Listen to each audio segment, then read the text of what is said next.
A Thoroughly Modern Witch. Tales of the Magi Saga by Andrew Dobell. This story was written as a fun, short Halloween tale. I hope you enjoy it. Part 1. Jay. What a night, Jay thought, and it was only half over. But Jay had finished his shift and was frankly done. He'd changed back into his regular clothes and had headed back out into the club. The night was still young. It was Halloween, and anyway, he wanted to see Isabelle again.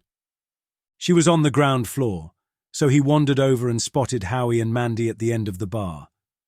Howie looked great as Frankenstein's monster, and seeing his boss dressed up like that had made his night. Mandy hadn't gone to quite so much trouble, wearing her usual ripped jeans and a denim jacket, but she did have a witch's hat on. So, at least she had done something.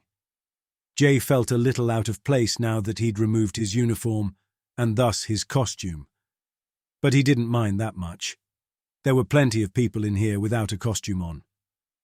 "Hey guys," he said, as he took the stool next to Mandy. Hi, Jay. Mandy said. "All done for the night?" Howie asked.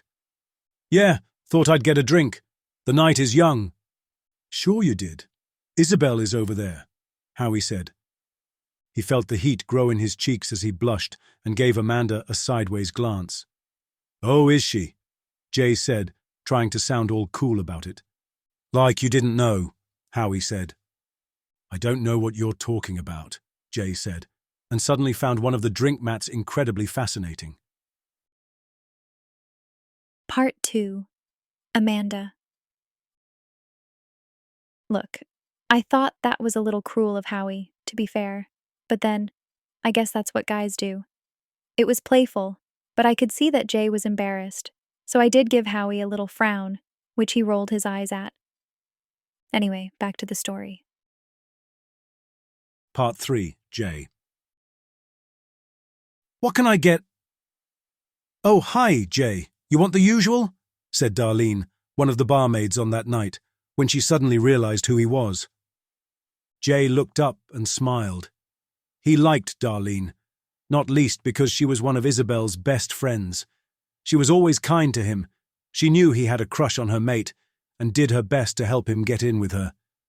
Not that it really helped any. "Yes, please," he said. "Sorry, I hadn't spotted it was you. I would have let Izzy come over and serve you otherwise," she said in a low tone as she passed him his drink. "I'll let her know you're here," she said. "Oh, no need," he said.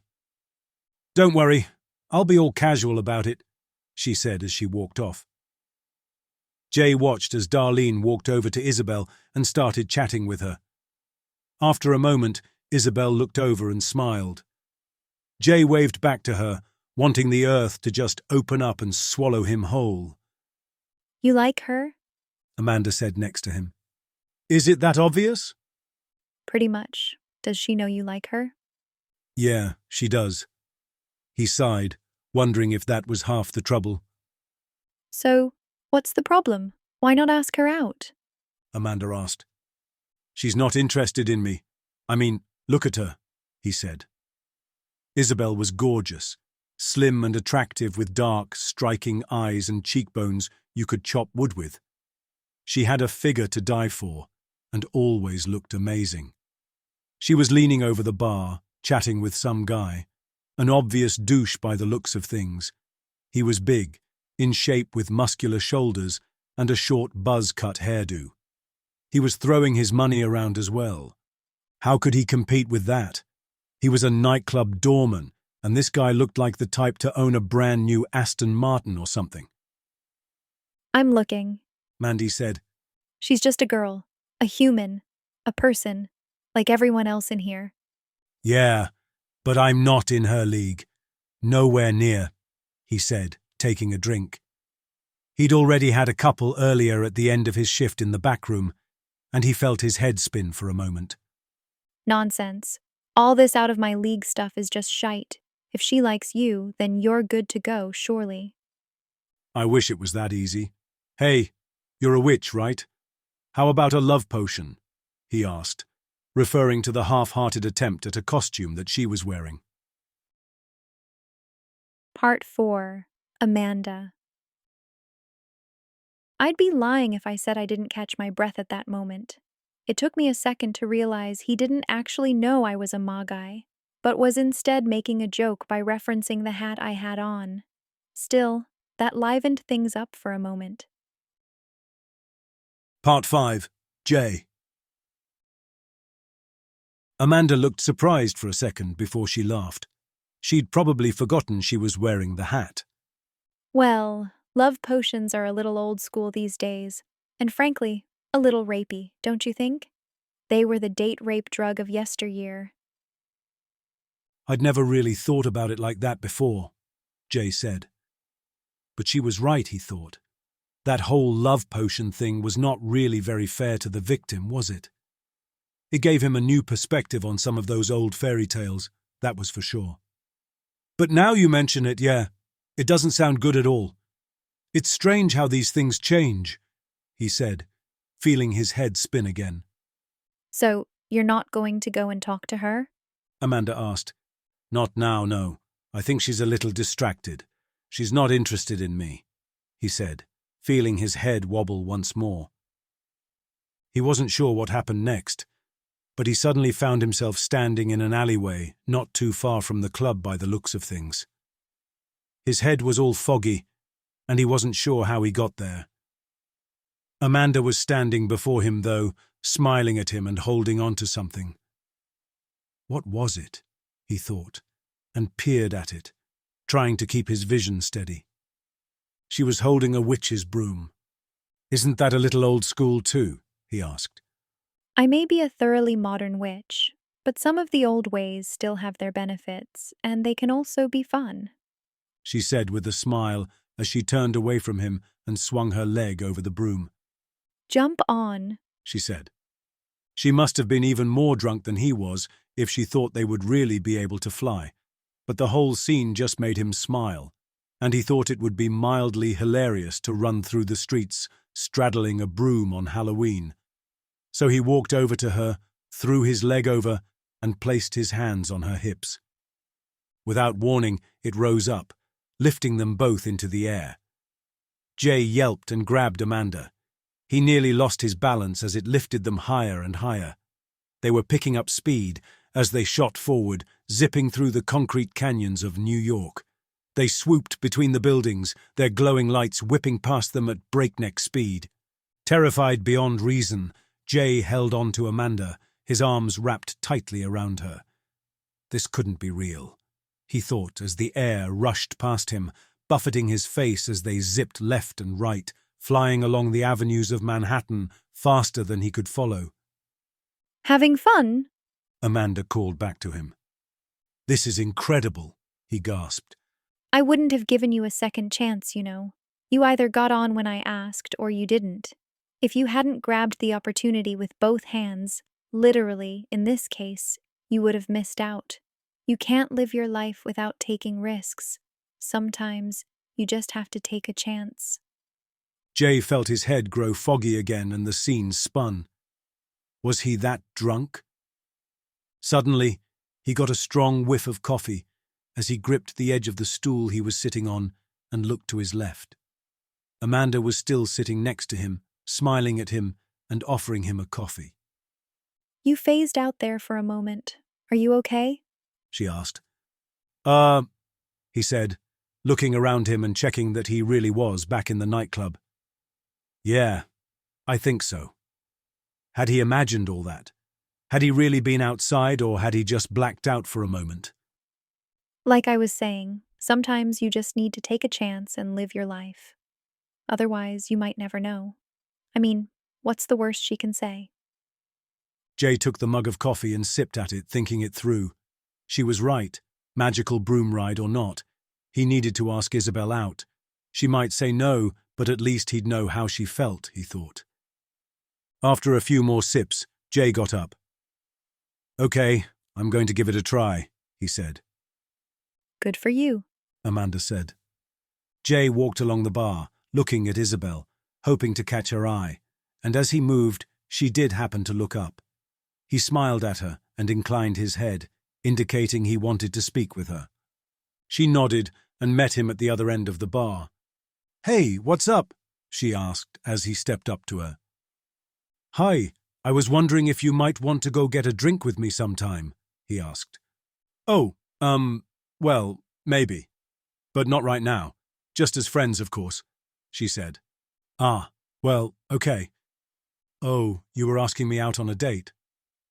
"Well, yeah, kind of." "I see. Well, not now, sorry," she said. "I mean, no offense, but you're not really—" "Your type," Jay offered. "Well, I was going to say in my league, but sure, that too." She smiled as she moved away, back to the guy she was flirting with. "Okay, no worries. That's fine," he said, even though everything really wasn't fine at all. It felt like the bottom had just fallen out of his life, and he was now in freefall. He wandered back around to his seat, feeling utterly dejected, and settled himself back down with a sigh. She said no. She said I wasn't in her league. Ooh, I'm sorry. Amanda said. That was a little harsh of her. "It's okay," he replied. "I'm not sure what I was expecting, to be honest. I probably got my hopes up a little too much."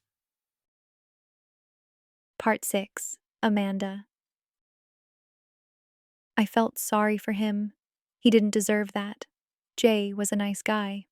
He was always willing to help out others, but I wasn't about to work some magic and twist the girl's mind to get her to agree to a date with him.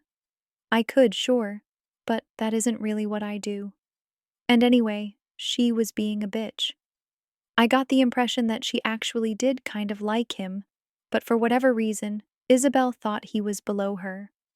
I really did want to slap that notion out of her head and get her to see the truth.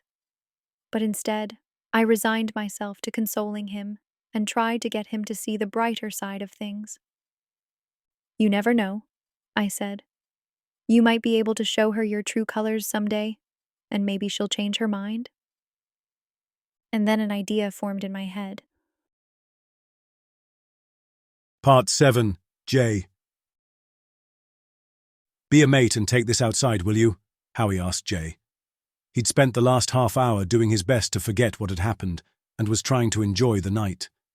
Isabelle and Darlene had finished their shift, and Isabelle was nowhere to be seen anymore, and neither was the douche she'd been talking to. He'd felt sure they were laughing at him, but he was probably just being paranoid.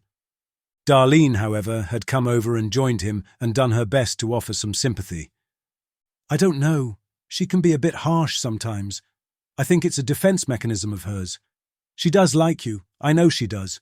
She's told me before, but she's always getting interest from the big guys, you know? The college quarterbacks and those guys with money to throw around, and I think it's gotten into her head a bit and she thinks she can, do better than me." "Well, when you put it like that, it doesn't sound very nice." "Hey, Jay, can you help?" Howie asked. Jay looked over and saw the large bags of garbage that Howie was handing to him. He turned back to Darlene. "I won't be a moment," he said, took the bags from Howie and made his way towards the rear door. He kicked it open and walked outside into the alleyway. It was dark out here, and there were always drunk revelers either relieving themselves or having a quick fumble with their one-night stands. Jay didn't spot anyone right away, walked over to the dumpster and threw the bags into it with 2 loud bangs. A girlish yelp sounded just next to him, and Isabelle stumbled out from next to the dumpster, pulling her skirt down over her hips. She looked up at Jay and froze. The douche she'd been talking to at the bar wandered out behind her, zipping himself up. "Hey, what the fuck? We weren't done," he said to her before he noticed Jay. "Jay? What the hell are you?" Isabelle asked. Jay held his hands up. "Just taking out the trash," he said, taking a step back. "You're that idiot who asked her out, aren't you? Are you stalking her?" the douche asked. No, I'm just working here." "You can go back to whatever you were doing," he said, feeling very flustered. Isabelle looked very embarrassed and uncomfortable as she finished straightening her skirt and top out. "Is this what you wanted?" the douche asked, pulled something out of his pocket and threw it at him. Jay caught the small bit of black fabric and looked at it. They were a pair of girls' undergarments, and suddenly the penny dropped. They were Isabelle's. "Hey!" Isabelle said in horror. No, Jay said and held them out in Isabelle's direction. She grabbed them from his hand. "But what the fuck, dude?" he asked the douche. "That was a dick move." "What did you say?" the douche asked, stepping into Jay and getting all up in his face. The rear door opened again behind him. "Hey," Darlene called. "I have another bag of—" "What's going on here?" "It's nothing," Jay said, backing off from the douche. "Just a misunderstanding." "Oh, I understand it just fine. And I'm going to... The douche trailed off, his attention suddenly drawn to something behind Jay. He backed up, a look of abject fear washing over his face as his eyes grew wider. As he backed away, a dark stain appeared and started to grow on the front of his pants. Jay raised his eyebrows. Was he pissing himself? Isabelle looked scared too and moved towards the douche, only to suddenly get a whiff of the urine running down his leg. She hesitated, screwing up her nose. The douche looked down at himself and then over at Isabelle, who was looking at the wet patch as well. "Get away, slut," he said as he backed up further. A deep, throaty growl sounded behind Jay, making him spin around to look at whatever had scared the douche so much. The alleyway was dark and filled with shadows. The glow from the club's rear door picked out the edges of something big and furry, stalking down the alleyway on all fours. Yellow eyes glowed as the beast bared its fangs, dripping drool to the alleyway floor. "Jay! Jay, get back! Get away from it, Jay!" Isabelle called out to him, her voice shaky. But Jay didn't want to run. Instead, as he stood there, looking at what must be just a very convincing Halloween costume, he could feel the anger and defiance growing within him. He didn't want to run. He wanted to stand up and fight. He wanted to show this thing what he was made of. Light glinted off a metal pipe in the pile of trash close by. Jay lunged and grabbed it, turning back to the werewolf, brandishing the pipe. Movement to his left made him glance over to see Darlene lifting a plank of wood from the floor and holding it like a weapon also. "Come on then," Jay shouted at the werewolf, wondering what the Halloween reveler was doing trying to scare people like this. It was like these guys dressing up as killer clowns and walking around towns in the dark to scare people. Eventually, someone came along who wasn't scared of them, and the tables were turned. This thing had scared off the douche, but it had also scared Isabelle, and Jay was not having that. That was a step too far, and Jay had already resolved to stand his ground. Jay stepped forward, and the werewolf backed up. Emboldened, Jay continued moving towards it, and then, in a moment of madness, ran at it, swinging the pipe with Darlene at his heels.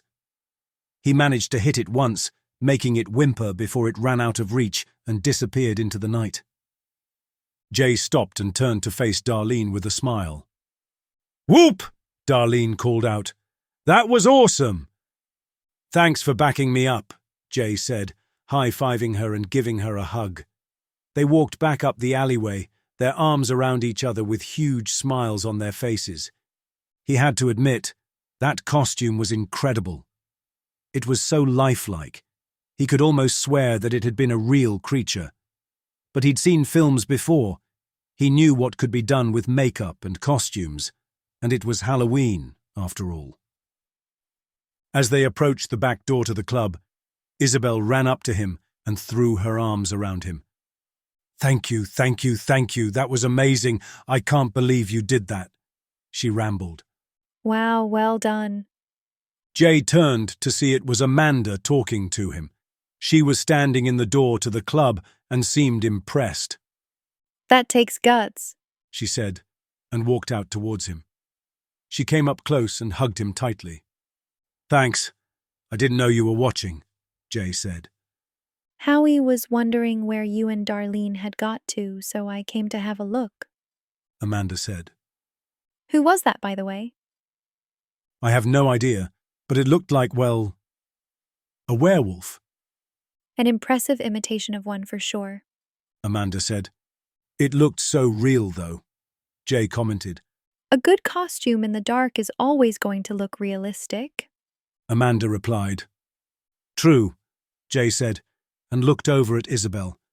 She was standing slightly apart from them now, and was giving Amanda a dirty look as she hugged him again.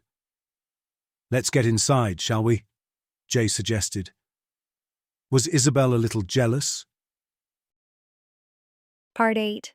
Amanda. I admit I did it on purpose. I wanted to see Isabelle's reaction to me getting a little friendly with Jay. I wanted to see if she was going to get jealous or not, and I think it was quite conclusive, really. Silly girl. Part 9. Jay.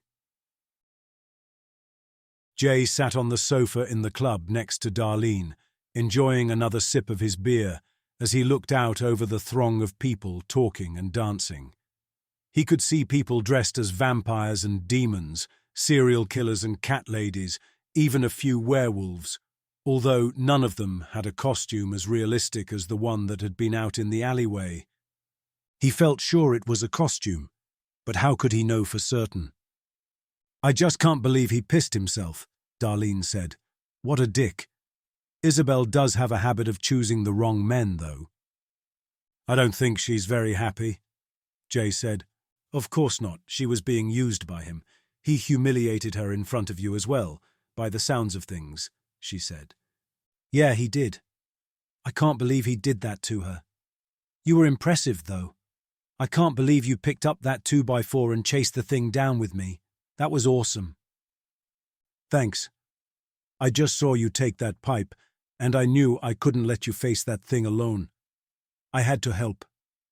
When I grabbed that plank, I just saw red and wanted to vent that anger at the whatever it was. It wasn't real, was it? What? The werewolf? Darlene asked. Yeah. No way. They don't exist. I mean, it's a bit of a coincidence that we see a classic monster villain on Halloween, don't you think? No, it wasn't real. It couldn't have been.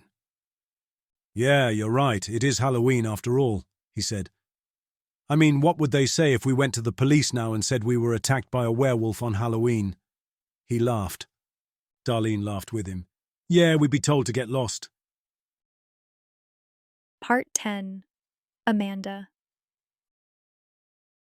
Isabelle came and sat with me after the alleyway incident. She was very quiet and spent the entire time just watching Jay and Darlene. They were dancing now and seemed to be having a great time, much to Isabelle's annoyance. You know, sitting there with a frown on your face isn't really achieving much, I said. Isabelle turned to look at me and pressed her lips together. I've fucked it all up, haven't I? She asked. I don't know. Maybe, maybe not. It's not too late, you know, I said, trying to console her. It was odd. Less than an hour ago, I was sitting here reassuring Jay after she had just blown him off. Now the tables had turned. There was irony in there somewhere, but far be it for me to judge. I just wanted to help. All you can do is talk to him? I said. She sighed. I could read her thoughts. I knew she was working through it in her head and wondering if she should do it. The arguments against were incredibly shallow, consisting of the fact that he was just a doorman, basically. It was pure snobbery on her part. She was worried what others might think of her going out with him. Was she lowering her standards? The whole thing was crazy. Given the wealthy playboy alpha male she had just been with had clearly used her, taken her to the alleyway for a quickie, and then humiliated her before her friends. I really wasn't sure she could get much lower standards. I was pretty sure that Jay wouldn't treat her like that. I guessed the douche probably thought of himself as a real man, a man's man. But he was anything but in reality. A real man doesn't treat women like that. You know, he's a better man than that douchebag you were screwing in the alleyway was, or will ever be. I doubt you could do much better than him, I said, trying to allay her fears. He's not below you. In fact, it's kind of the opposite way around. And okay, he's not a lawyer making millions, but money isn't everything, you know. I know, she said. You're right, I'm an idiot. I had to smile. Finally, she was starting to see some sense. I doubt he'll be interested in me now, though, after turning him down. I mean, I wouldn't blame him. That was my fault. But if I do this, what if he says no? I smiled. I seemed to be dishing out the same advice to several people today. Then you move on, having learned a valuable life lesson. But if you don't ask, you don't know. And the worst he can say is no. Part 11. Jay. Jay was enjoying the music, getting his groove on to one of his favorite songs. Darlene was a damn good dancer as well. She could really move. He'd enjoyed spending this time with her this past hour or so. Having that shared experience with the werewolf had given them a common event, a joint point of reference. It helped that they could have been in some danger as well. The adrenaline that had surged around his body as he'd charged at the werewolf had really got the blood pumping. Same with Darlene, he guessed. Isabelle was over with Amanda somewhere, probably mourning the loss of her date. Jay wasn't sure how he felt about her now. After everything that had happened tonight, things had changed. He'd seen another side to Isabelle, but he also felt incredibly sorry for her. She'd been taken advantage of and humiliated by that douche, something he wouldn't wish on his worst enemy. He'd need to have a think about things. Isabelle was still a stunning girl, and on a purely visceral level, he knew he still fancied her. But there was more to life than that, and he'd seen a new side to Darlene too. She wasn't the girliest of girls. She didn't show off her body. She didn't prance about in high heels. In fact, she was a bit… what was the word, he thought? Frumpy, maybe? But there was more to her than that. She was loyal, kind, friendly, and made of true grit. She was someone you could depend on, someone who wouldn't let you down, and she could dance like a whirling dervish. As he let it go and just enjoyed the music, he spun around and suddenly found himself face to face with Isabelle. She stood in the crowd on the dance floor, her stillness standing in sharp contrast to the movement around her. "I'm sorry," she said. Jay fell still. "That's okay. I understand. We can still be friends," he said. "I'm sorry for how that idiot treated you out in the alleyway as well. You didn't deserve that." She looked sad. Jay placed his hands on the tops of her arms. "Hey, it's okay. It all worked out in the end," he said. So, if you want, I'd happily go and get that drink with you," she said. "Are you sure?" Jay asked, feeling shocked. He never expected her to change her mind about him. She'd only rejected him an hour ago. What had changed? He looked up and caught Amanda's eye from across the dance floor. She winked at him with a smile. "I couldn't be more sure about anything," she said. Jay looked down at Isabelle and then back at Darlene, who was watching and dancing by herself in a somewhat half-hearted fashion, waiting for Jay to come back. He was at a fork in the road of life. Stay and dance with Darlene, or accept Isabelle's offer of a drink and leave Darlene here. He thought it through for a moment and looked up at Isabelle. "Everyone deserves a second chance," he said. "I'll take that drink." He turned and looked back to Darlene. "Catch you later," he said, and moved off the dance floor, Isabelle's slim fingers curling about his as she led him through the crowd. Part 12. Amanda. Well, I wondered which way he'd turn, who he'd choose to go with. Maybe Isabelle didn't deserve a second chance, but that's for Jay to decide. Darlene still had a good night, though, and was soon dancing with some other guy. Later that night, I headed home, and when I got back to my brownstone, I found Celeste sitting on my stoop waiting for me. She smiled as I approached. Did it work out? She asked. It did. Thanks for your efforts in the alleyway. You genuinely scared the crap out of that douchebag. I wasn't sure that the other guy would actually confront me, though. Did you give him any help, telepathically or anything? Nope. That was all him. I only made sure he spotted the pipe, I said. Hopefully, he doesn't run into any other werewolves and try the same thing. Yeah, that would not work out well for him, Celeste said. You got any other plans for Halloween? Nah, I'm done. I'm off to bed, I said. Okay, see you later, Witchy Poo. Laters, Fluffy, I answered with a smile. The end. This has been A Thoroughly Modern Witch, a Magi Saga story by Andrew Dobell. You can find out more about the Magi Saga and the author's other stories by going to his website at andrewdobellauthor.com.